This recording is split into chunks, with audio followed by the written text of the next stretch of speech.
Mark సువార్త 13వ అధ్యాయము 32 నుంచి 37 వచ్చిన వరకు నేను చదువుతాను, మీరు జాగ్రత్తగా వినండి.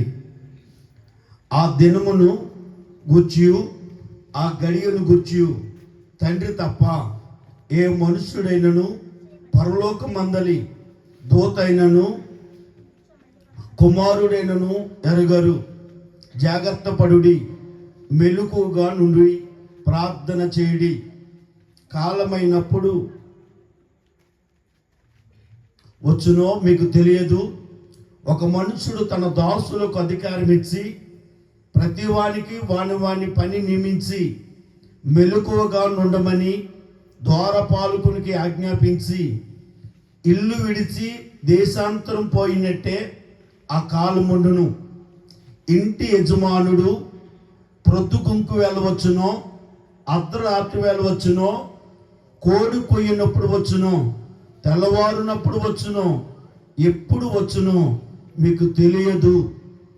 ఆయన అకస్మాత్తుగా వచ్చి మీరందరూ నిద్రచుండుట చూచునేమో గనుక మీరు మెలకువగా నుండి. నేను మీతో చెప్పుచున్నది అందరితోనూ చెప్పుచున్నాను, మెలకువగా నుండవలెను. చిన్న ప్రార్థన చేసుకుందాం. మహోన్నతుడైన మా ప్రభువా, నీవు భూమి మీద మాట్లాడుతున్నప్పుడు ప్రజలు పరవశించి దినాలు సమయము మర్చిపోయారు, ఆకలి దప్పులు మర్చిపోయారయ్యా. నీ మాట జుంటె తేనె దార వంటిదయ్యా. దేవానికి వందనాలు. నీవు పలికిన మాటలలో ఉన్న అంతరార్థము మా అందరికీ అర్థమగునట్లుగా దేవా మా మధ్య నిలిచి మాతో మాట్లాడండి.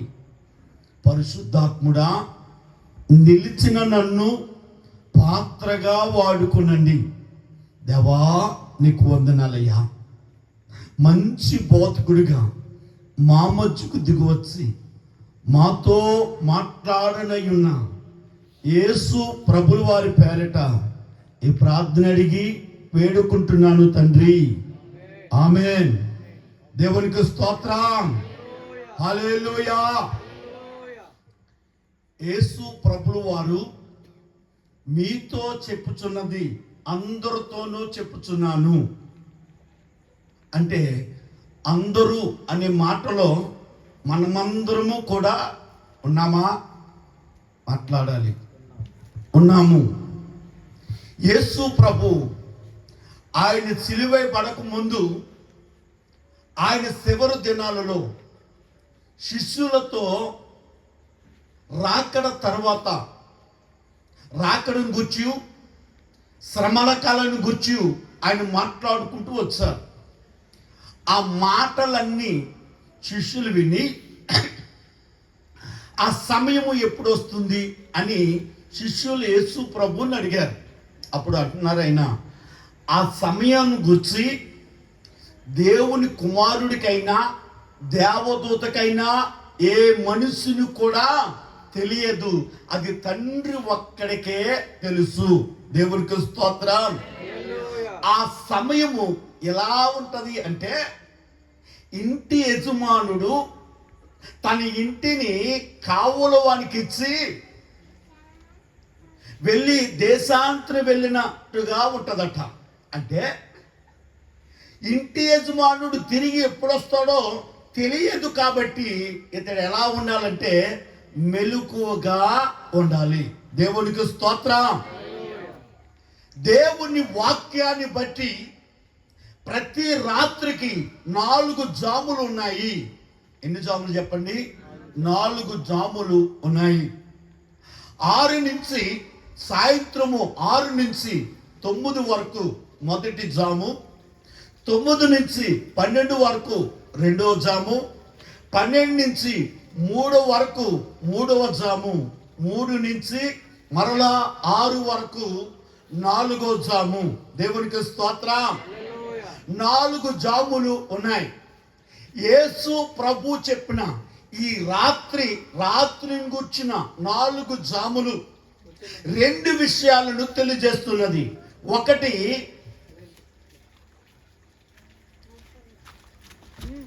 వ్యక్తిగత అనుభవం. 2 సంఘ కాలాంశములు.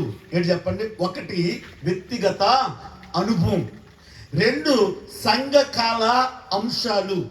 ఈ వాక్యాన్ని జాగ్రత్తగా మనము ఆలోచన చేస్తున్నప్పుడు ఈ 4 కాలాలను దేనిని సూచిస్తున్నాయి అని ఆలోచన చేస్తే, యేసు ప్రభు మరణించిన తర్వాత ఆ తర్వాత కాలం అంతా కూడా రాత్రికి పోల్చబడింది.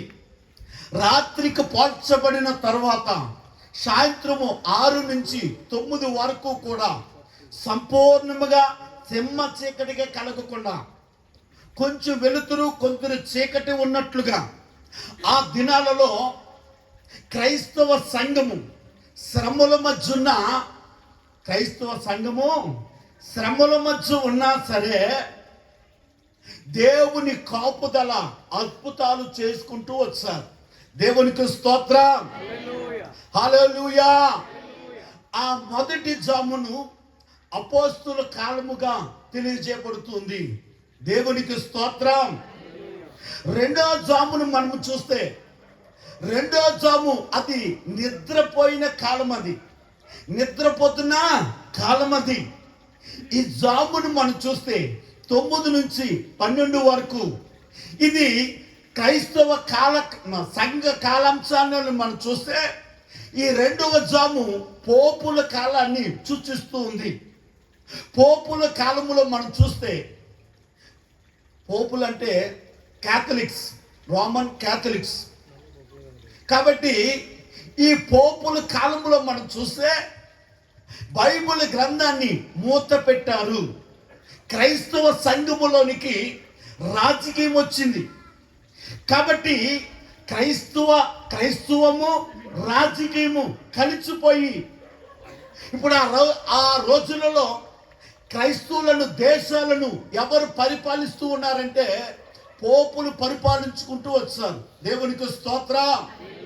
పూర్తిగా బైబిల్ గ్రంథాన్ని దాచిపెట్టి పోపుల నోటు వంట ఏ మాట మాట్లాడితే అదే దేవుని మాటగా భావించేవారు. ఆ దినాలలో మందిరములో బైబిల్ గ్రంథం ఉండేది. ఆ పోపు గారు నిలబడి పెట్టెలో ఉన్న బైబిల్ గ్రంథాన్ని తీసి చేతితో పట్టుకుని ఇలా చూపిస్తే ప్రజలందరూ ఆ బైబిల్ గ్రంథం వైపు చేతులు చాపి నమస్కరించేవారు. ఇంతే. దేవునికి స్తోత్రం, హల్లెలూయా.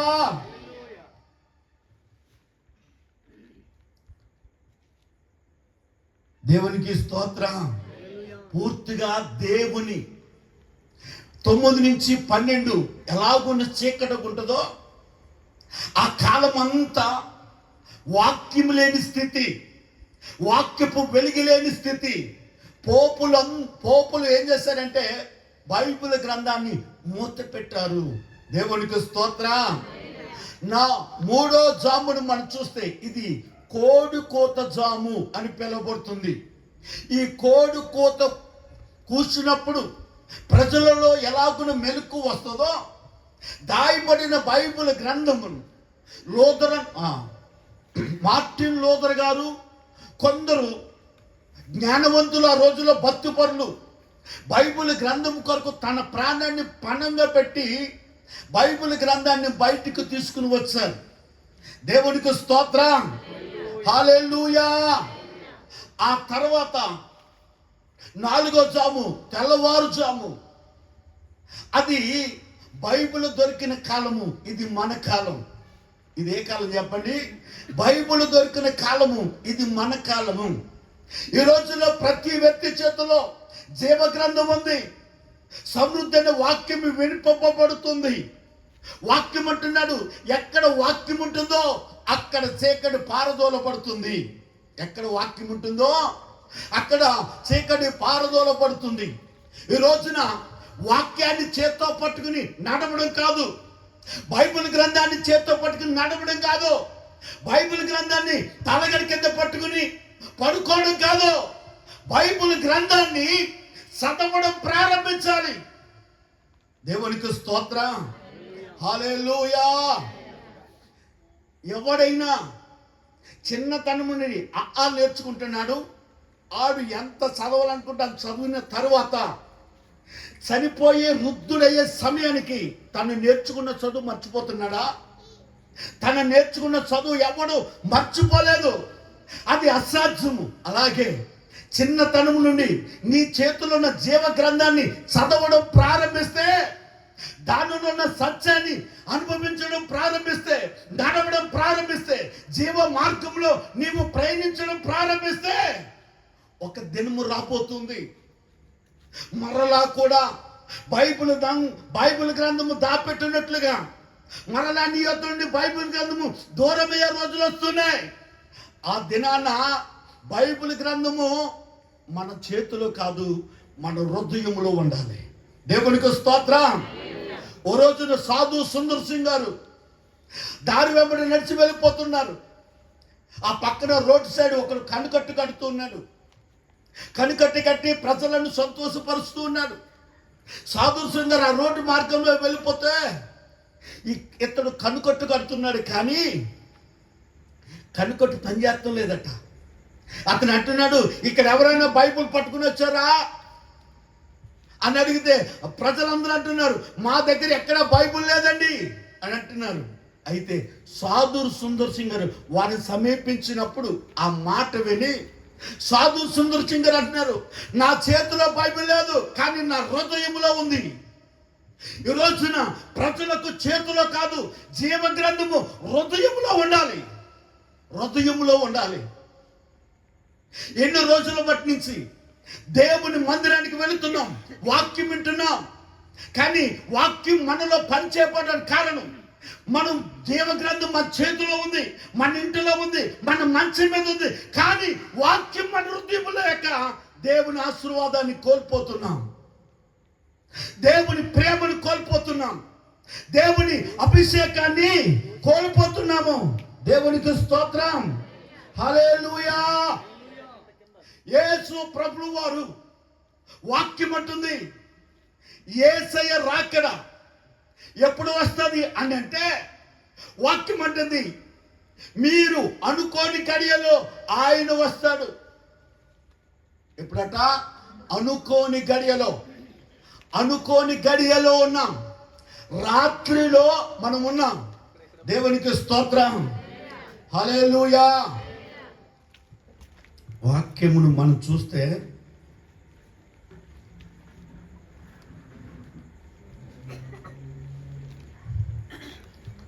కీర్తన గ్రంథము 17వ అధ్యాయము 3వ వచనాన్ని మనం చూస్తే, రాత్రి వేళ నీవు నన్ను దర్శించి నా హృదయమును పరిశోధించితివి, నన్ను పరిశోధించితివి, నీకు ఏ దురాలోచనయు కానరాలేదు, నోటి మాట చేత నేను అతిక్రమింపను.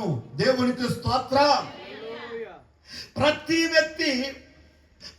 వ్యక్తిని దేవుని వాక్యం అంటుంది, రాత్రి జాములు యందు దేవుడు ఏం చేస్తాడంట?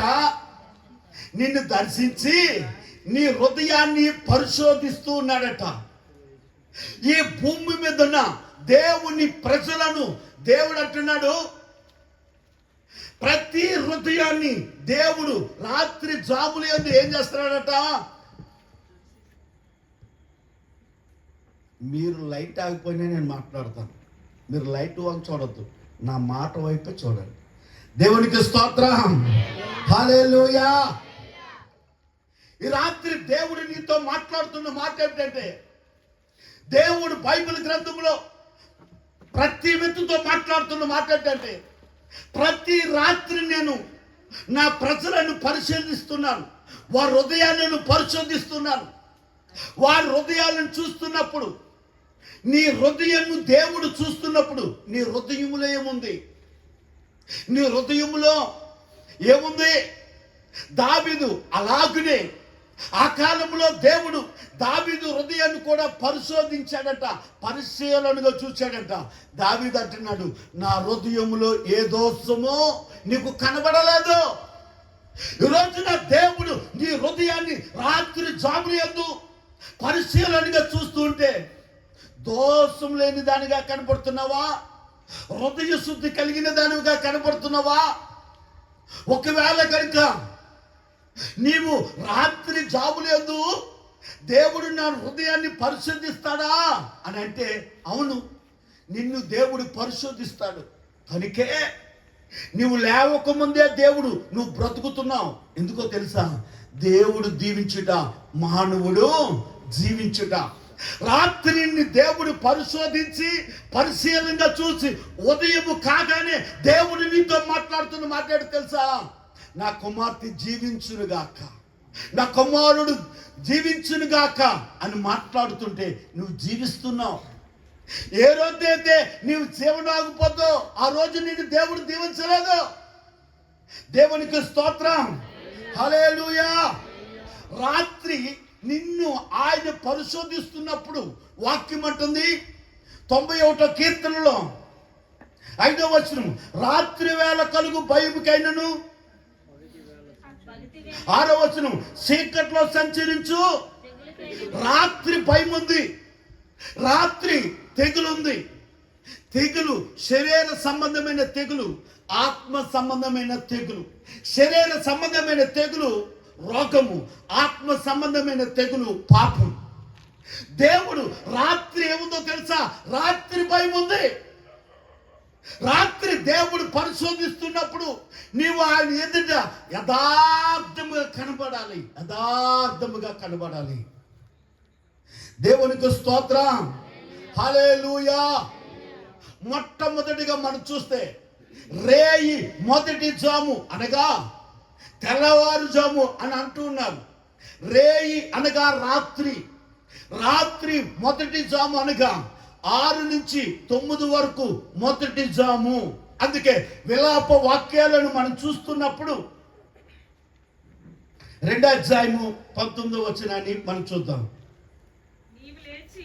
నీవు లేచి రేయి మొదటి జామున మొర్రపెట్టుము, నీళ్లు కుమ్మరించినట్లు ప్రభు సన్నిధిని నీ హృదయాన్ని కుమ్మరించు. దేవునికి స్తోత్రం, హల్లెలూయా. రేయి మొదటి జామున నీ దేవునికి ఏం చేయాలట? మొర్ర పెట్టాలి. నువ్వు దేవుని సన్నిధిలో నీ హృదయాన్ని కుమ్మరించుకోవాలి. దీనినే సేవకులు కుటుంబ ప్రార్థన అని పిలుస్తున్నారు. సాయంకాలం చేసే ప్రార్థన ఏంటో తెలుసా? కుటుంబ ప్రార్థన. ఈ దినాలలో కుటుంబ ప్రార్థన లేక చాలా కుటుంబాలు నశించిపోతున్నాయి. కుటుంబ ప్రార్థన లేక పిల్లలకు ప్రార్థన అలవాటు కావట్లేదు. పిల్లలకి అన్నీ ఇస్తున్నారు కానీ ఏది ఇవ్వలేకపోతున్నారో తెలుసా? భక్తి ఇవ్వలేకపోతున్నారు. కారణం కుటుంబ ప్రార్థన లేక. ఏ కుటుంబంలో రేయి మొదటి జామున మొర్ర పెట్టేవారు ఉంటారో, దేవుని సన్నిధిలో హృదయాన్ని కుమ్మరించేవారు ఉంటారో, ఆ కుటుంబం మీద దేవుని కాపుదల ఉంటుంది. ఆ కుటుంబ పక్షముగా దేవుడు తన ఖడ్గాన్ని పట్టుకుని నిలబడతాడు. శత్రువు రాకుండా, నిందలు రాకుండా, వ్యాధులు రాకుండా, ఇబ్బందులు రాకుండా దేవుడు ఏం చేస్తాడు తెలుసా? మీ పక్షముగా యుద్ధము చేస్తాడు ఆయన. దేవునికి స్తోత్రం, హల్లెలూయా, హల్లెలూయా. ఆది కాండంలో మనం చూస్తే యాకోబు పద్నామానికి వెళుతున్నాడు. సాయంకాలం అయిందట, చీకటి పడుతున్నాడట. ఆ స్థలములో అక్కడ ఒక రాయిని తీసుకుని తలగడగా చేసుకుని పడుకున్నాడు. ఆ స్థలంలో మనం చూస్తే పడుకుని లేచిన తర్వాత అతడు అంటాడు, ఇది దేవుని మందిరమే, దేవుని భయం ఇక్కడ ఉంది. ఎవరైతే రేయి మొదటి జామున కుటుంబ ప్రార్థన చేయడం ప్రారంభిస్తారో ఆ కుటుంబంలో దేవుని మందిరం ఉంటుంది, దేవుని భయం ఉంటుంది. యాకోబు అంటున్నాడు, ఇది నిశ్చయముగా ఇది దేవుని మందిరమే, దేవుని భయం ఇక్కడ ఉంది. ఎందుకు దేవుని భయం ఉంది అని అంటే, ఆయన చేసిన పని ఏంటో తెలుసా? ఆయన అక్కడ స్థలములో ప్రార్థన ప్రారంభించాడు. ప్రార్థన చేసి రేయి మొదటి జామున ప్రార్థన చేసి పడుకోగానే జరిగిన సందర్భం ఏంటో తెలుసా? దేవుడు ఆ ప్రార్థన విని పరలోకం నుండి ఒక నిచ్చెన తన యొద్దకు వేయబడిందంట. పరలోకం నుండి దేవదూతలు దిగుతున్నారు, వెక్కుతూ ఉన్నారు. నువ్వు కుటుంబ ప్రార్థనలో నువ్వు ప్రారంభిస్తే, కుటుంబ ప్రార్థనలో నీ కన్నీళ్లు వెడవడం ప్రారంభిస్తే, దేవుని సన్నిధిలో నీ హృదయాన్ని కుమ్మరించడం ప్రారంభిస్తే, దేవుడున్న స్థలముల నుండి నీ కుటుంబంలోనికి ఏముంటో తెలుసా? నిచ్చెన వేయబడుతుంది. నిచ్చెన వేయబడి నీవేది అడుగుతున్నావో, నీకు అవసరమేదో, నీ కోపదలేదో, రేపు నీకేది కావాలో నీకు తెలియదు, నీ దేవునికి తెలుసు. రేపు నీ ఆపదేటో తెలియదు, రేపు నీ కేడేటో తెలియదు, రేపు నీకు మేలేటో తెలియదు. మరి ఎవరికి తెలుసు? నీ దేవునికి తెలుసు. ఆయన నిచ్చెన గుండా వచ్చి ఆయన రెక్కల చాటులో నేను పెట్టుకుంటాడు. ఆయన దేవునికి స్తోత్రం. హల్లెలూయా, హల్లెలూయా. వాక్యములో మనం చూస్తే 2 సమూయేలు గ్రంథము 7వ అధ్యాయము 2వ వచనాన్ని మనం చదువుదాం.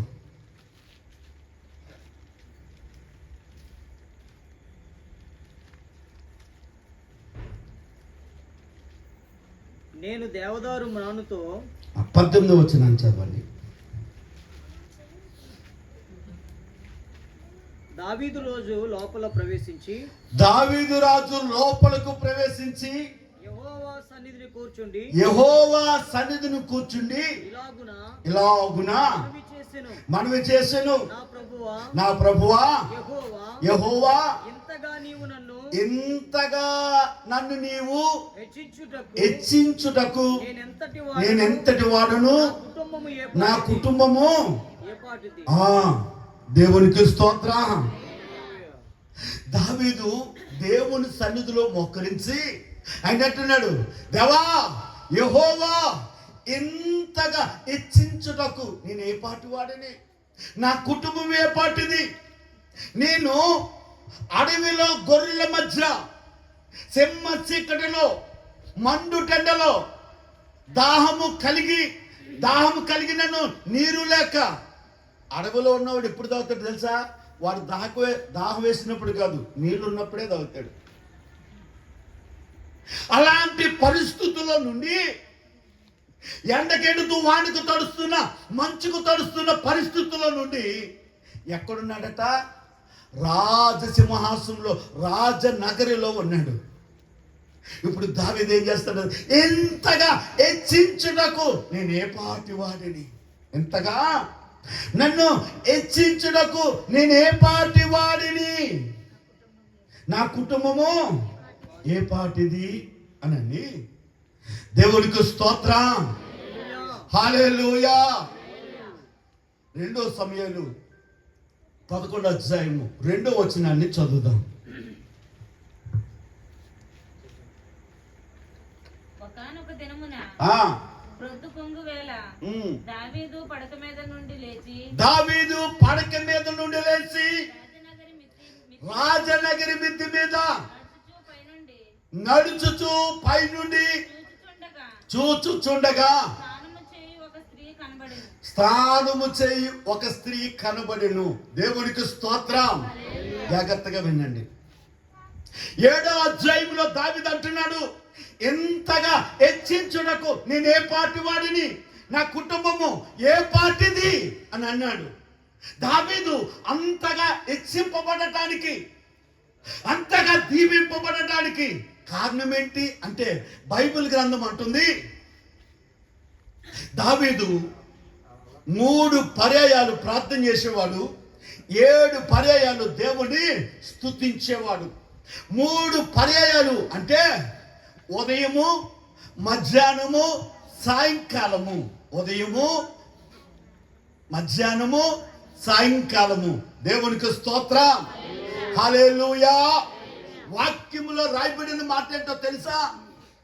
దావీదు సాయంకాలమును ప్రొద్దుగుంకిన వేళ అనగా రేయి మొదటి జామున లేచి మిద్ది మీద తిరుగుతున్నాడంట. మిద్ది మీద తిరుగుతుంటే ఒక స్త్రీ స్నానం చేస్తుంది. అపవిత్రమైన కార్యం చూశాడు. దేవునికి స్తోత్రం.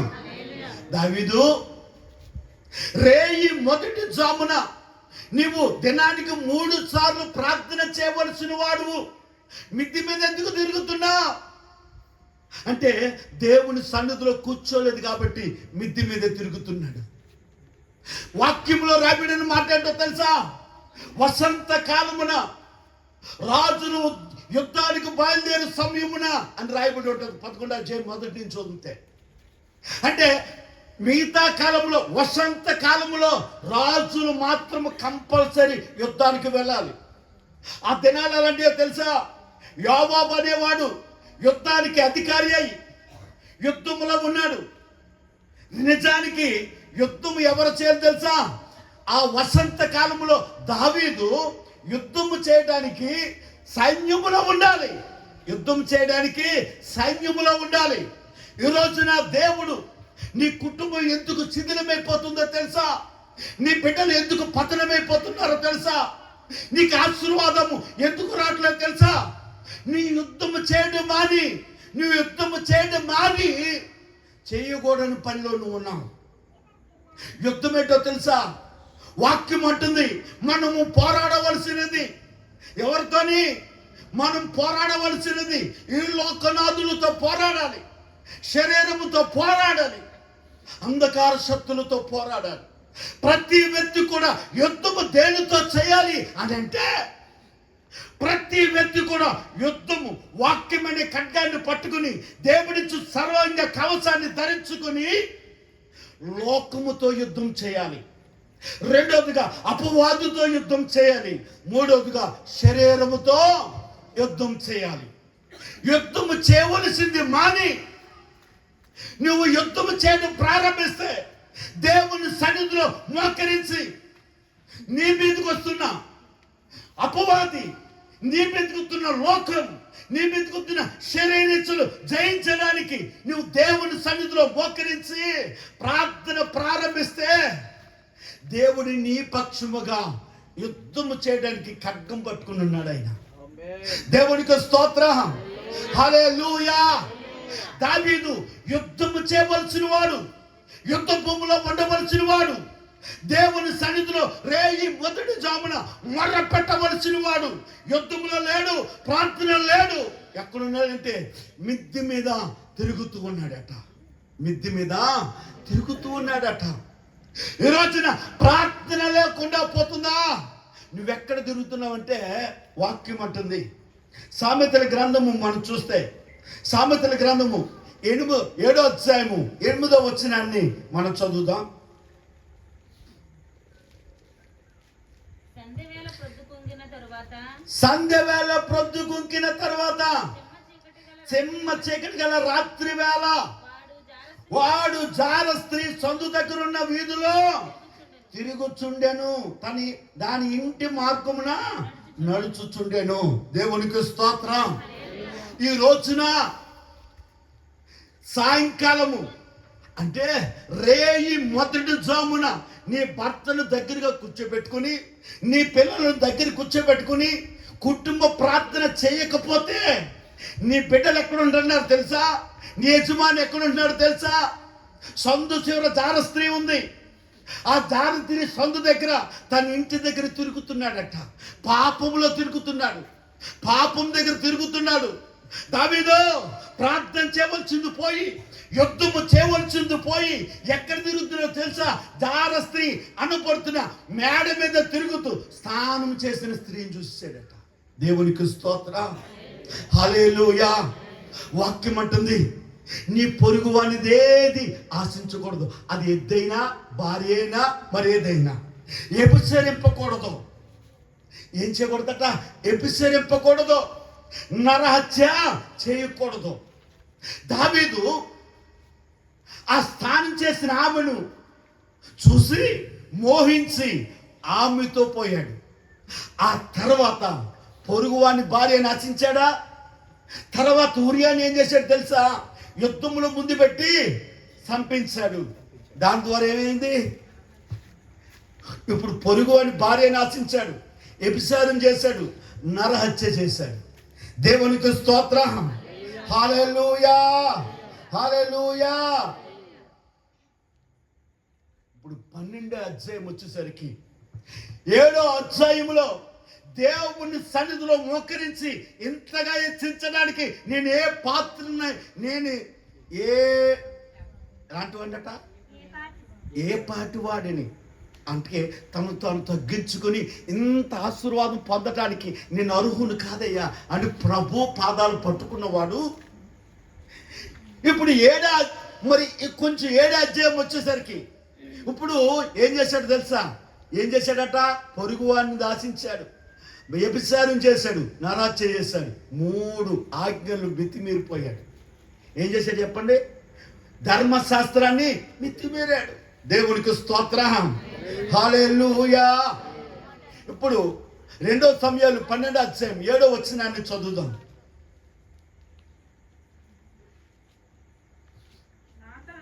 నాతాను దావీదును చూసి, ఆ మనుష్యుడవు నీవే. జాగ్రత్తగా వినండి. ఇప్పుడు నాతాను అనే ప్రవక్త దావీదు ఏమనుకుంటున్నాడు తెలుసా? నేను మహారాజుని, నేనేం చేసినా చీకట్లో చేస్తున్నాను, వెలుగులో ఎవ్వరికి కనపడదు అని అనుకున్నాడు. కానీ వెలుతురులో చేసేవి, చీకట్లో చేసేవి, రహస్యంలో చేసేవి ఎవడట? దేవుడు చూస్తాడు సుమా. దేవుడు చూసి నాతాను ప్రవక్తను పంపించాడు. ఎవరు పంపించాడట? నాతాను ప్రవక్తను పంపించాడు. ఇప్పుడు పంపించి నాతాను ప్రవక్త దావీదు దగ్గరికి వచ్చి ఇప్పుడు ఒక మాట అంటున్నాడు. ఏమంటున్నాడంటే, ఒకడికి 100 గొర్రెలు ఉన్నాయి, ఒకడికి ఒక్కటే గొర్రె ఉందంట. ఒకడికి ఏంటట? ఇప్పుడు 100 గొర్రెలు ఉన్నవాడు పక్కన పెడితే, ఒక్క గొర్రె ఉన్నవాడంట ఆ గొర్రెతో పడుకుంటున్నాడంట. ఆ గొర్రెకట తను తింటను ముద్ద తీసి గొర్రె నోట్లో పెడుతున్నాడట. తన కడుపుని పెట్టిన కుమారుల కూతుర్లో చూసుకుంటున్నాడట. దేవునికి స్తోత్రం. హల్లెలూయా. ఈ 100 గొర్రెలు ఉన్నవాడి ఇంటికి అతిథి వచ్చేటట్టండి. అతిథి వస్తే ఈ 100 గొర్రెలు ఉన్నవాడు ఈ 100 గొర్రెలు ఒక గొర్రెని తీసుకోకుండా తన ప్రాణానికి ప్రాణముగా తను తింటున్న ముద్ద పెట్టి తన కుమారుడిగా పెంచుకుంటున్న గొర్రెను చంపి విందు చేశాడట. ఇప్పుడు ఈ కథ దావీదు చెప్పగానే, నా రాజ్యంలో ఇలాంటి వాడు ఉన్నాడా? నా రాజ్యంలో చేసిన వాడు ఎవడో? వాడు ఖచ్చితంగా శిక్షార్హుడే అని ప్రభుత్వం మాట్లాడుతుంటే, ఇప్పుడు ప్రవక్త అంటున్నాడు, ఆ మనుష్యుడవు నీవే. ఏమన్నాడు తెలుసా? ఆ మనుష్యుడవు నీవే, ఆ మనుష్యుడవు నీవే. ఒక్క గొర్రె ఊరియా భార్య. ఒక్క గొర్రె ఎవరట? ఊరియా భార్య. నీకు కావలితే 100 మంది భార్యలుగా నేను ఇస్తాను, నీ పొరుగు వాడిని ఏది ఆశించొద్దంటే భార్యని ఆశిస్తావా దావీదు అని. దావీదు ఏం చేశాడు తెలుసా? ప్రభు సన్నిధిలో మోకరించాడు. అయ్యా నన్ను క్షమించు. అప్పుడు రాయబడినదే 51వ కీర్తన. అప్పుడు రాయబడిందే 51వ కీర్తన. ఈ రోజున ప్రార్థన సమయములో నువ్వు భర్తని విడిచిపెడుతున్నావా? పిల్లలను విడిచిపెడుతున్నావా? వారు ఎక్కడుంటున్నారు? జార స్త్రీ సందులో, వీధి చివరన ఎవరున్నారట? జార స్త్రీ సందులో పడి, మోజులో పడి రాజ్యాలు కూలిపోయాయి. సంసోను దేవుని తల్లి గర్భం నుండి అభిషేకం పొందినవాడు. ఒంటి చేత్తో 1000 మందిని చంపేశాడు, సింహాన్ని చీల్చేశాడు. జార స్త్రీ చేతిలో పడిపోయాడు. 2 కళ్ళు పెరిగేశారట. అభిషేకం పోయింది. దేవునికి స్తోత్రం. హల్లెలూయా, హల్లెలూయా. రేయి మొదటి జామున నువ్వేం చేయాలి? నీ దేవుని సన్నిధిలో మోకరించి కన్నీళ్లు కారుస్తూ నీ బిడ్డల కొరకు, దారి తప్పుని నీ బిడ్డలు, రక్షణ లేని నీ యజమాని కొరకు దేవుని సన్నిధిలో కన్నీరు కార్చి ప్రార్థన చేయాలి. ఏం చేయాలి చెప్పండి? ప్రార్థన చేయాలి. దేవునికి స్తోత్రం. ఇది మొదటి జాము. రెండో జాము మనం చూసినట్లయితే ఇది ఏ జామట? అర్ధరాత్రి. ఇదేంటి చెప్పండి? రెండో జాము అనగా అర్ధరాత్రి. 9 నుంచి రాత్రి 12 వరకు. 9 నుంచి రాత్రి 12 వరకు. వాక్యాన్ని మనం చూస్తే 119 కీర్తన 62వ వచనాన్ని మనం చూస్తే,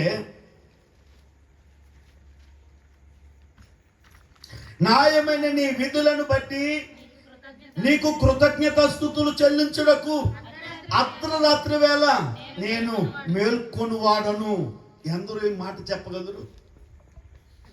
న్యాయమైన ఆయన విధులు అనగా న్యాయమైన ఆయన పని, ఆయన విధానం, ఆయన ప్రణాళిక. దేవుడు నీ కొరకు ఆయనకున్న ప్రణాళిక, ఆయనకున్న విధి. పాపులను రక్షించడం ఆయన విధి. చీకట్లో ఉన్న వారిని వెలుతురులోనికి రప్పించడం ఆయన విధి. ఈ రోజున దేవుడు నీకు చేసిన ఆయన పనులు అనగా నీకు చేసిన ఆయన మేలులు తలంచుకొని అర్ధరాత్రి వేళ దేవునికి స్తుతించేవారు ఉన్నారా? దావీదు అంటున్నాడు, రాత్రి జాముల యందు నేను దేవుని స్తుతిస్తున్నప్పుడు కొవ్వు మెదడు నాకు దొరికింది. బలమైన అభిషేకం, బలమైన దేవుని ఆశీర్వాదం, బలమైన దేవుని జ్ఞానము నాకు దొరికింది. ఈ రోజున మధ్యరాత్రిలో నీవు దేవుని పాదాలు పట్టుకుని, అయ్యా నన్ను, నా పిల్లలను మీరు కాపాడిన కాపుదలిచ్చిన కాపుదలకు, మీరు ఇచ్చిన ఆశీర్వాదానికి, సమృద్ధికి నీకు ఈ రాత్రి నీకు కృతజ్ఞతాస్తుతులు చెల్లిస్తున్నానని దేవుని స్తుతించేవారు ఉన్నారా? దావీదు అంటున్నాడు, మధ్యరాత్రులు అంట దేవుణ్ణి ఏం చేస్తున్నాడట? స్తుతులు చెల్లిస్తున్నాడు. మధ్యరాత్రిలో ఏం చేస్తున్నాడు చెప్పండి? స్తుతులు చెల్లిస్తున్నాడు. కృతజ్ఞత స్తుతులు చెల్లించుటకు అర్ధరాత్రి వేళ నేను మేల్కొని వాడను. జాగ్రత్తగా వినండి. నిర్గమకాండములో మనం చూస్తే 12వ అధ్యాయం 29వ వచనంలో మధ్యరాత్రి ఏం జరుగుతుందో తెలుసా? సంహారపు దూత సంచరిస్తుందట. ఏం దూత చెప్పండి? సంహారపు దూత. దేవునికి స్తోత్రం. హల్లెలూయా. రెండు చేతులు ఒకసారి పైకెత్తుదాం. హల్లెలూయా, హల్లెలూయా, హల్లెలూయా. మధ్యరాత్రి వేళ ఐగుప్తు దేశం అంతా కూడా సంహారపు దూత సంచరిస్తూ ఉంది. ఈ రోజులో సంహారపు దూత అనబడుతున్న అపవాది రాత్రిలో ఏం చేస్తాడంట? తిరుగుతూ ఉంటాడు. ఆయన తిరుగుతూనే పని. ఓ రోజు దేవుని సన్నిధిలో యోబు గ్రంథంలో నువ్వు ఎక్కడి నుండి వచ్చావంటే భూమి మీద అటు ఇటు తిరుగుతూ వచ్చింది అన్నాడు. ఇప్పుడు తిరిగే పని ఆడిది. దేవునికి స్తోత్రం. హల్లెలూయా. మధ్యరాత్రి వేళ జరిగిందేంటో తెలుసా? మధ్యరాత్రి వేళ సంహారపు దూత తిరుగుతూ ఉందట. ఆ మధ్యరాత్రి వేళ ప్రజలందరూ, ఐగుప్తు దేశంలో ప్రజలందరూ పడుకుంటే, వారు నిద్రపోతుంటే, గోషేను ప్రాంతంలో ఉన్న ఇశ్రాయేలు ప్రజల మటుకు ఏం చేస్తున్నారు తెలుసా? పస్కా బలి పశువును వధించి ఆ రక్తమును వారి ఇంటి ద్వారకముల మీద రాసుకోవడం ప్రారంభించారు. దేవునికి స్తోత్రం. హల్లెలూయా. పస్కా పండుగను ఆచరిస్తున్నారు.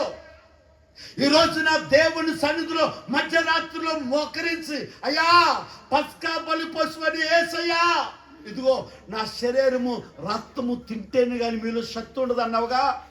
మధ్యరాత్రిలో మోకరించి, యేసయ్యా ఇదిగో పస్కా బలి పశువుగా నేను భుజించుటకు నాకు మీ శరీర రక్తాలను ఇవ్వండి అని ఈ రోజున మోకరించి అడగగలగవా?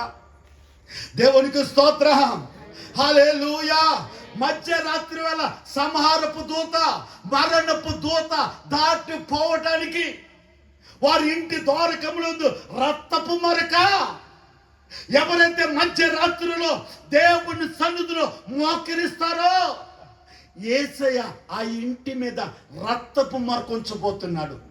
దేవుని కాపుదల ఉంచబోతున్నాడు. ఎప్పుడైతే గోషేను ప్రాంతంలో ఆ రక్తపు మరక చూసిందో, ఆ రక్తపు మరక చూసిన ప్రతి ఇంటి నుండి సంహారపు దూత దాటి వెళ్ళిపోయింది. రక్తపు మరక లేని ఐగుప్తు దేశమంతా మరణపు కోశ. యేసు ప్రభులు వారు నిన్ను నన్ను మరణం నుండి రక్షించడానికి యేసు ప్రభు వారు శిలువలో రక్తాన్ని సిందించారు. మధ్యరాత్రిలో మోకరించి, అయ్యా నా కొరకు శిలువలో బలైపోయిన యేసయ్యా, ఇదిగో నీ రక్తము చేత నా గడప కమ్ములను తడుపయ్యా, రావయ్యా. అందుకే వాక్యం అంటుంది, గుమ్మములారా మీ తలను పైకెత్తుకొని మహిమ గల రాజు ప్రవేశించినట్లుగా గుమ్మములారా మీ తలను పైకెత్తుకొని. దేవుడు ఎవరితో మాట్లాడుతున్నాడు తెలుసా? మనుషులతో కాదు. ఎవరితో మాట్లాడుతున్నాడు తెలుసా? సంహారపు దూత నీ ఇంటిలోనికి రాకుండా యేసు ప్రభువే తన రక్తము కలిగిన చేతులతో ఆయన నీ గుమ్మముతో మాట్లాడి నీ గుమ్మము గుండా వచ్చినప్పుడు ఏమవుతుంది తెలుసా? యేసు ప్రభులు వారు పిలాతు కోర్టులో నుండి ఆయన నలగొట్టబడి, పిండబడి, హింసింపబడి, చేల్చబడి కలవరిగిరి మీదకి ఆయన సిలువను మోసుకుని పోయినప్పుడు ఆ దారంతా ఆయన రక్తముతో తడపబడింది. యేసయ్య రక్తముతో తడపబడింది. యేసు ప్రభు నీ ఇంటి గుమ్మంలోనికి రావాలి.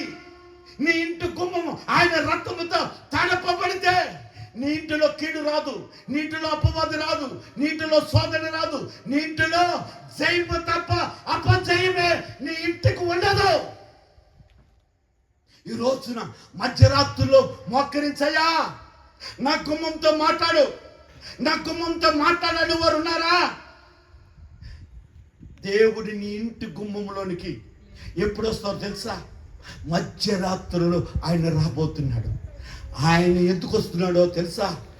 మరణపు దూత నీ ఇంటిలో రాకూడదని. దేవునికి స్తోత్రం. హల్లెలూయా, హల్లెలూయా. బోయాజు కళ్ళం దగ్గర పడుకున్నాడు. ఆ రాత్రి మధ్యరాత్రిలో రూతు ఆయన పాదాల దగ్గర పడుకుంది. ఎప్పుడైతే వాక్యాన్ని ఒకసారి చదువుదాం. రూతు గ్రంథము 3వ అధ్యాయము 8వ వచనం.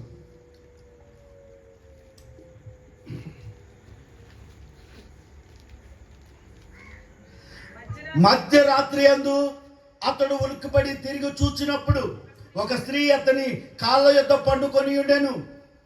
దేవునికి స్తోత్రం.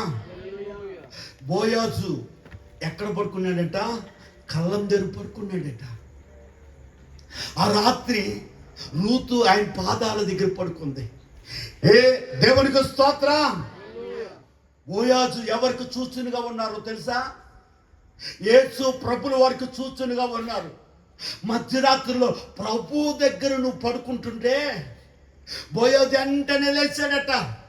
బోయాజు తన పాదాల దగ్గర పడుకున్న రూతును చూసి తన వస్త్రము చేత రూతుని కప్పి తన చెంగు నిండా కూడా ఎవరిలో పోసి పంపించాడు. అంత మాత్రమే కాదు, రూతును పెండ్లి చేసుకున్నాడు. ఆ రూతు బోయాజుల నుండి యేసు క్రీస్తు సంతానం వచ్చింది. దేవునికి స్తోత్రం. హల్లెలూయా. ఎప్పుడు నువ్వు మధ్యరాత్రుల్లో మోకరించి బోయాజు అనబడుతున్నా, ఋతు బోయాజు వలె బోయాజు అనబడుతున్నా యేసు క్రీస్తు ప్రభుల దగ్గర నువ్వు మోకరిస్తావో యేసయ్య తన వస్త్రముతో నేను కప్పబోతున్నాడు. యేసయ్య వస్త్రముతో నిన్ను కప్పి యవనాలు పోసి అనగా ఆశీర్వాదముల చేత నీ చెంగి నింపబోతున్నాడు. స్వస్థత చేత నీ కుటుంబాన్ని నింపబోతున్నాడు. దేవుని చేత నీ కుటుంబాన్ని నింపబోతున్నాడు. దేవునికి స్తోత్రం. హల్లెలూయా, హల్లెలూయా. ఈ రాత్రి ఒక విషయాన్ని మీకు తెలియజేస్తున్నాను. మధ్యరాత్రి వేళ పౌలు శీలలు శరశాలలో బంధింపబడ్డారు. బంధింపబడితే రాయబడిన మాట ఏంటో తెలుసా? పౌలు శీలలు ఆ మధ్యరాత్రి వేళ పాటలు పాడుచు ప్రార్థన చేస్తూ దేవుని స్తుతిస్తూ ఆరాధిస్తూ ఉండగా దేవుని స్తుతించి ఆరాధిస్తూ ఉండగా పౌలు శీలలు బంధకాలు విడిపోయాయి. పౌలు శీలలు ఏం చేయబడ్డారట? బంధకాలు విడిపోయాట. ఆ సంఖ్యలన్నీ విడిపోయాయి. అక్కడున్న జైల్లో బంధింపబడిన వారందరూ కూడా విడిపింపబడ్డారట. దేవునికి స్తోత్రం. ఇంక సంఖ్యలన్నీ విడిపోని చూసి ఖైదీలందరూ పోయారు. ఇంకా నాకు మరణమే శరణమని జైలు అధికారి తన ప్రాణాన్ని తీసుకో సిద్ధపడితే పౌలు మాట్లాడుతున్నాడు. పౌలు మాట వినగానే ఆ రాత్రి జరిగిన విషయం ఏంటో తెలుసా? ఆ శతాధిపతి ఆ అధికారి అంటున్నాడు, అయ్యా ఇప్పటికిప్పుడు నాకు రక్షణ దయచేయి, నాకు బాప్తిస్మము దయచేయి. ఆ రక్షకుని నేను అంగీకరిస్తున్నాను, ఆ దేవుని నేను ఆరాధిస్తాను, ఆ దేవుని నేను స్తుతిస్తాను.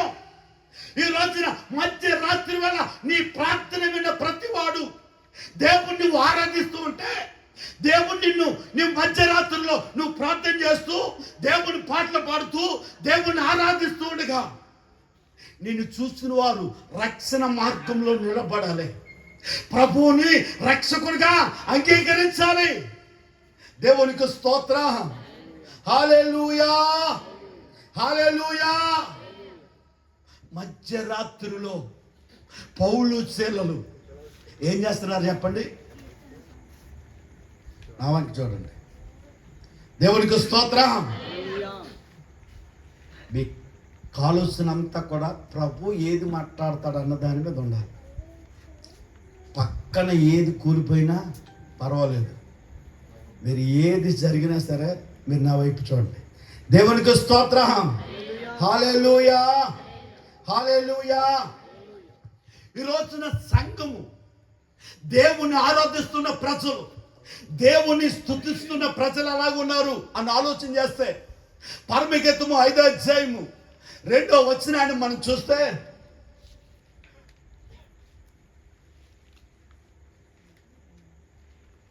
ప్రభు అంటున్నాడు, నేను చదువుతాను.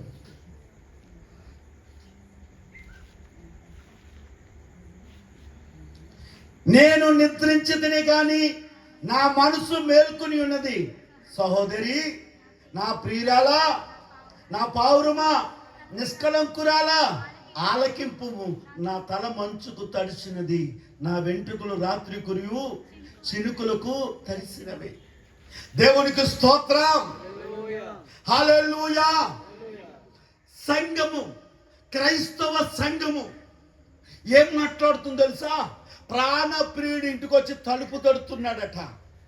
ఇప్పుడు ప్రాణప్రియుడు నీ కొరకు ప్రాణం పెట్టిన యేసయ్య, నీ కొరకు ప్రాణం పెట్టిన యేసయ్య తలుపు తట్టుతూ అంటేనట, ఇప్పుడు ప్రాణప్రియుని స్వరం వింటుంది. ఇప్పుడు ఏమంటుంది తెలుసా? నేను నిద్రించితేనే గాని నా మనసు మేల్కొని ఉన్నది. అనగా పడుకుంది కానీ మనసు మేల్కొంది, ప్రభు స్వరాన్ని వింటుంది. ఈ రోజున ఒక వ్యక్తి దగ్గరికి ప్రభు వచ్చి తన హృదయాన్ని తట్టుతూ ఉంటే ఏం చేయాలి తెలుసా? పరుగుని లేసి యేసయ్యా అని ఆయన పాదాల మీద పడిపోయి ఆయన పాదాలు ముద్దు పెట్టుకోవలసింది పోయి, సంఘం అంటుంది, నేను నిద్రించితేనే కానీ నా మనసు మేల్కొని ఉంది. నేను యేసు ప్రభు తలుపు తట్టడం నాకు వినపడుతుంది, ఆయన పిలవడం నాకు వినపడుతుంది. కానీ నేనేం ఉన్నాను తెలుసా? బద్ధకములో ఉన్నాను, లేవలేని తనములో ఉన్నాను, సోమరి తనుము నాలో ఉంది. సోమరి తన్నాడు. సోమరి అంట భోజనం చేద్దామని చెయ్య పాత్రలో పెడతాడట, కానీ నోటికి పెట్టుకోలేడట. దేవునికి స్తోత్రం. హల్లెలూయా. ఇప్పుడు ప్రభు అంటున్నాడు, నా సహోదరి,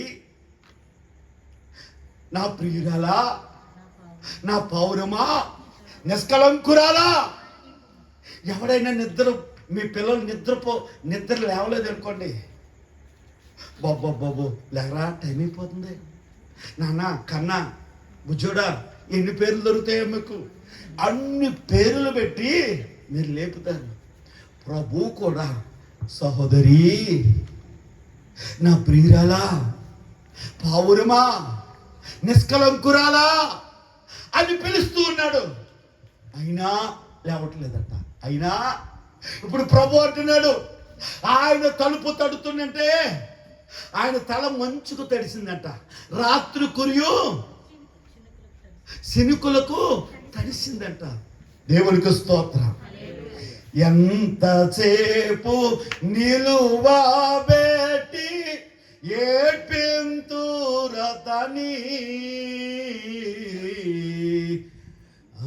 ఎంతసేపు నిలువబెట్టి ఏడ్పింతురతని, అతడెంత దయతో వెలుచుచున్న దేవుడు మిమ్ములను. దేవునికి స్తోత్రం.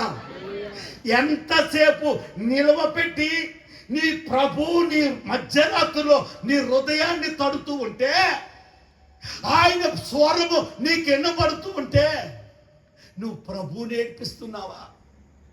ప్రభు పిలుపు కానరాకున్నావా? యేసయ్య అంటున్నాడు, నీ తలుపు తట్టి తట్టి తట్టి తట్టి రేయి మొదటి జామును తీస్తాదేమో అని, రెండో జామును తీస్తాదేమో అని, మూడో జామును తీస్తాదేమో అని, నాలుగో జామును తీస్తాదేమని తడుతూనే ఉన్నాడు. రాత్రి కురియు మంచుకు ఆయన తల తడిచిపోయింది. రాత్రి కురియు చినుకులకు ఆయన తల తడిచిపోయింది. కానీ ప్రాణప్రియుడు తలుపు తీయలేదట. దేవునికి స్తోత్రం. ఆ తర్వాత ప్రాణప్రియుని ఎక్కడ ఎదుగుతుందో తెలుసా? నా ప్రాణప్రియ తలుపు తీయనంతలో అతడు వెళ్ళిపోయాడు. ఎక్కడికి వెళ్ళిపోయాడు? అతను ఎంతగా నువ్వు తలుపు తీయకపోతే వెళ్ళిపోయాడు. ఇప్పుడు ఎక్కడ ఎదుగుతుంది తెలుసా?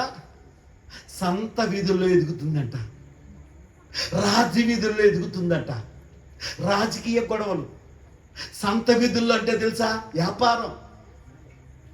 ఇలాంటి పరిస్థితుల్లో ఉన్నాం. సమయం లేదు మరింత లోతుకు వెళ్ళటానికి. దేవునికి స్తోత్రం. హల్లెలూయా. మధ్యరాత్రి వేళ ప్రభువు నిన్ను దర్శించబోతున్నాడు. నీ పరిస్థితి ఎలా ఉంది? మధ్యరాత్రి వేళ పౌలు శీలలు ఆరాధిస్తూ ఉండగా, ఆయనను ప్రార్థిస్తూ ఉండగా జరిగిన అద్భుతం తెలుసా? పౌలు శీలలు సంఖ్యలు ఊడపడ్డాయి. దేవుడు నిన్ను, పౌలు శీలను విడిపించిన దేవుడు నీ దేవుడు కాదా? పౌలు శీలలు ఏ దేవుణ్ణి ఆరాధిస్తున్నారో ఆ దేవుణ్ణి నువ్వు ఆరాధిస్తలేదా? అప్పుడు దేవుడు ఇప్పుడు దేవుడు కాదా? మనము ప్రభువును మనము రెండవ జాములో ఏం చేయాలట? ఆరాధించాలి. దేవునికి స్తోత్రం. హల్లెలూయా, హల్లెలూయా. ముగించేసుకుందాం. మొదటి జాము ఏంటి చెప్పండి? కుటుంబ ప్రార్థన. రెండవ జాము వ్యక్తిగతమైన ప్రార్థన. మొదటి జాములో ఉండాలి, కుటుంబ ప్రార్థన ఉండాలి. రెండవ జాములో వ్యక్తిగతమైన ప్రార్థన. భక్తులు ఎలా అంటున్నారు? రహస్య ప్రార్థన బహిరంగ బలం. రహస్య ప్రార్థన బహిరంగ బలం. యేసు ప్రభువు వారు చూడండి, రాత్రి ప్రార్థన ఉదయం అద్భుతం. రాత్రి ప్రార్థన ఉదయము అద్భుతం. ఎప్పుడైతే రాత్రి ప్రార్థన నీలో ఉంటుందో ఉదయం నువ్వు అద్భుతాన్ని చూస్తావు. దేవునికి స్తోత్రం. రెండో వాక్యాన్ని మనం చూస్తే, మూడో జామును మనం చూస్తే అది కోడు కూత జాము. ఏం జాము చెప్పండి? కోడు కూత జాము. ఇది 12 నుంచి రాత్రి 12 నుంచి 3 గంటల వరకు ఈ జాము ఉంటుంది. మత్తయి సువార్త 26వ అధ్యాయము 75వ వచనాన్ని మనం చూస్తే,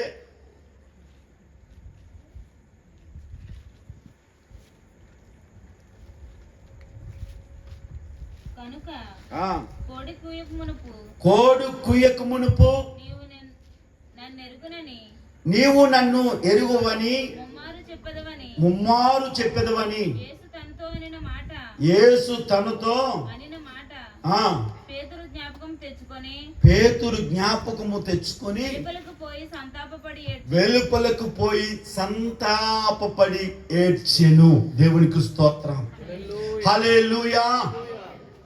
కోడి కూస్తున్నప్పుడు ప్రతి వ్యక్తి ఎలాగును మేలుకుంటాడో, ఇప్పుడు పేతురు అంటున్నాడు కోడి కూయగానే యేసు ప్రభు తనతో చెప్పిన మాట జ్ఞాపకం చేసుకుని వెలుకలుపు పోయి సంతాపపడి పశ్చాత్తాపడుతున్నాడట. దేవునికి స్తోత్రం. పేతురులో పశ్చాత్తాపం ఉంది, యోధాలో పశ్చాత్తాపం లేదు. పేతురు దేవుని మాట విడిచిపెట్టాడు, దేవుడు ఎరగనని పొక్కాడు. యోధా కూడా దేవుని అమ్మేసుకున్నాడు. కానీ కోడి కూర్చున్నప్పుడు జరిగినదేటో తెలుసా? పేతురు దేవుని మాటను జ్ఞాపకం చేసుకున్నాడు. ఈ రోజున కోడి కూతని వినపడుతుందా? నీవు దేవుని మాటని జ్ఞాపకం చేసుకో. దేవుని మాటను నీవు జ్ఞాపకం చేసుకుని ఆయన మీతో చెప్పిన మాట వెలుగుగా ఉండండి. మీతో చెప్తున్నది అందరితోనూ చెప్తున్నాడట. ఏంటో తెలుసా? ఇంటి యజమానుడు రేయి మొదటి జామున వచ్చునో, రెండో జామున వచ్చునో, మూడో జాము వచ్చునో, మూడో జాము కోడి కోత జాము. దేవునికి స్తోత్రం. హల్లెలూయా. ఊహించేసుకుందాం. నాలుగో జామును మనం చూస్తే ఇది తెల్లవారుజాము 3 నుంచి 6 వరకు సమయం అవుతుంది కనుక నేనే ఇంకా ముగిస్తున్నాను. దేవునికి స్తోత్రం. మత్తయి సువార్త 14వ అధ్యాయము 25వ వచనంలో మనం చూస్తే రాత్రి 4వ జామున ఆయన సముద్రం మీద నడుచుచు వారి యొద్దకు వచ్చెను. దేవునికి స్తోత్రం. హల్లెలూయా. 4వ జాము ఏటో తెలుసా? అపోస్తుల కాలములో యేసు ప్రభుల వారు మొదటి జాములో వస్తారనుకున్నారు. మొదటి జాములో ఆయన రాలే. రెండో జాములో వస్తారనుకున్నారు, ఆయన రాలే. మూడో జాములో రాలేదు. ఇది తెల్లవారుజాము. ఇది తెల్లవారుజాము. ఈ జాములో యేసు ప్రభు రాబోతున్నాడు. దేవునికి స్తోత్రం. హల్లెలూయా. హల్లెలూయా. ప్రతి వారు కూడా తెల్లవారుజామున ప్రభు సన్నిధిలో మోకరించాలి. ప్రభు సన్నిధిలో మోకరిస్తే తెల్లవారుజాము జరిగిన సందర్భం ఏంటో తెలుసా? యేసు ప్రభు వారు నీటి మీద నడుచుకుంటూ వచ్చాడట. దేని మీద చెప్పండి? సముద్రం మీద నడుచుకుంటూ వచ్చాడట. సముద్రం లోకాన్ని సూచిస్తుంది. సముద్రం లోకాన్ని సూచిస్తుంది. ఎవడైతే 4వ జామున అనబడుతున్న వేకువ జామున ప్రభుతో సహవాసం కలిగి ఉంటాడో, ప్రభుతో ప్రార్థన కలిగి ఉంటాడో, వాడు ఎక్కడ నడుస్తాడు అంటే సముద్రం మీద నడుస్తాడు. పేతురు అంటున్నాడు, నీవే ప్రభువు అయితే నేను సముద్రం మీద నడుస్తాను, నేను నీటి మీద నడుస్తాను, నడవమన్నాడు. ప్రభు వైపు చూస్తున్నంత సేపు నడిచాడు. దేవునికి స్తోత్రం. హల్లెలూయా. ఈ లోకములో నీవు ఈ తెల్లవారుజామున ప్రభు సన్నిధిలో నీవు ప్రార్థన చేస్తూ ఆయనను ఆరాధిస్తూ నువ్వు ఉన్నప్పుడు నీకు ఎలాంటి భాగ్యం ఉంటుందో తెలుసా? లోకములో పాపం అంటకుండా, లోకము నీలోనికి రాకుండా, పాపం నీ కట్టకుండా లోకములో నడవటానికి యేసు ప్రభు నీ చేయి పట్టుకుని నడిపిస్తాడు. పేతురు ఎలాగున నీటి మీద నడిచాడు. పేతురు నీటి మీద నడిచినట్లుగా దేవుడు లోకములో నడవడానికి నీకు నేర్పుతాడు. ఆయన నడవడం ప్రారంభిస్తే, ఆయన వైపు చూసి నడవడం ప్రారంభిస్తే, ఆయన నీ చేయి పట్టుకుని లోకంలో నడవడం ప్రారంభిస్తే లోకములో నీవున్నా లోకం నీలోనికి రాదు. పాపుల మధ్య నీవున్నా పాపము నీలోనికి రాదు. యేసు ప్రభు లోకములో ఉన్న లోకం ఆయనలోనికి రాలేదు. యేసు ప్రభు పాపుల మధ్య ఉన్న పాపం ఆయనలోనికి రాలేదు. ఆయన పాపం అంటుకోలేదు, ఆయన నీతిమంతుడు. ఈ రోజున నీవు నేను కూడా వాక్యం అంటుంది, అపోస్తలుడైన పౌలు తీతుకు పత్రిక రాస్తూ, ఆ మహాదేవుడు ప్రత్యక్షమై సమయాన ఈ లోకములో నువ్వు ఎలాగూ నడవాలంటే తీతు, నీ తీతుకే కాదు ఈ రోజున మన అందరికీ దేవుడు రాస్తున్న మాట, ఈ లోకములో ఎలా నడవాలట? భక్తితో, నీతితో, స్వస్థత బుద్ధితో నడవాలి. అనగా ఒక్క మాటలో యేసు ప్రభులాగా నీవు నడవాలి. యేసు ప్రభులాగా నడవాలి అంటే లోకము నీలోనికి రాకన్నా నడవాలి అంటే, పేతురు నీటి మీద నడిచాడు కానీ నీటిలో మునిగిపోయాడా? అలాగే లోకం మీద నడిచే అనుభవమే తెల్లారుజామున చేసే ప్రార్థన అనుభవం. అందుకే ఈ గ్రామంలో ప్రతి వారు కూడా వేకువజాము ప్రార్థనలో ఏకీభిస్తున్నారు. ఇంకా ఎవరైనా ఈ తెల్లవారుజామున ప్రార్థనలో ఏకీభించకపోతే వారికి నా చిన్న మనవి, తెల్లవారుజామున ప్రతి వారు ప్రార్థనలో ఏకీభించండి. ఎందుకో తెలుసా? ఈ ప్రార్థనను లోకం నీలోనికి రాకుండా చేస్తుంది. ఈ ప్రార్థన నిన్ను పాపం నీలోనికి రాస్తుంది. పాపము నుండి, లోకం నుండి ప్రత్యేకింపబడి నీవు ప్రభుతో నడవడం నీకు అనుభవంలో నీకు నడిపిస్తుంది. దేవునికి స్తోత్రం, హల్లెలూయా. కనుక ఇంటి యజమానుడు ఏ గడియలో వచ్చునో, ప్రొద్దుగుంకు వేళ వచ్చినా, అర్ధరాత్రి వేళ వచ్చినా, కోడికుయు సమయం వచ్చినా, లేక తెల్లవారు వేళ వచ్చునో తెలియదు. కనుక మనం ఎలా ఉండాలట? మెలకువగా మోకరిద్దాం.